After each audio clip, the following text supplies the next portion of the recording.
మీ అందరికీ వందనములు. మీ అందరూ బాగున్నారా? ఈరోజు దేవుని వాక్యము హగ్గయి గ్రంథం 2వ అధ్యాయం 23వ వచనం.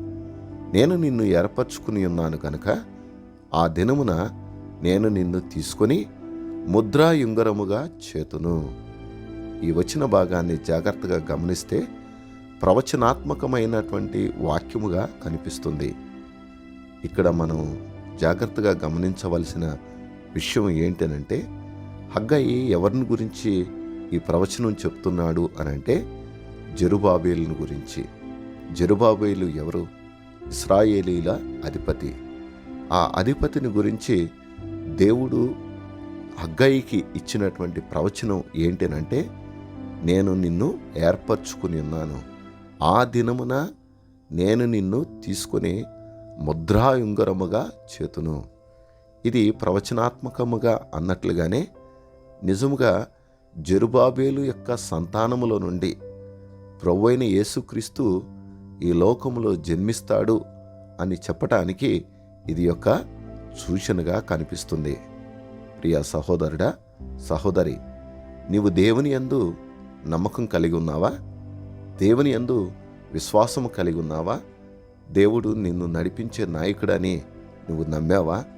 అయితే ఇక్కడ వీటన్నిటికంటే ముఖ్యముగా దేవుడు నిన్ను ఏర్పరచుకున్నాడని సంగతి మాత్రం ఎప్పటికీ మరిచిపోవద్దు.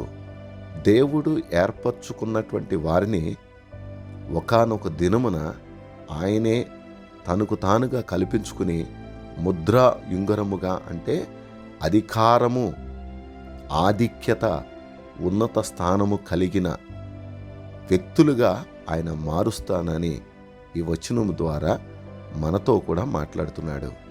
కనుక ఈ లోకంలో మనం జీవించే జీవితకాలంలో ఎలాంటి పరిస్థితి వచ్చినా భయపడకుండా, ఏమాత్రం జంకకుండా మన ఆత్మీయ జీవితాన్ని ప్రభు కొరకు కొనసాగిస్తే దేవుడు మనల్ని దీవించి ఉన్నత స్థానంలో నిలబెడతాడు.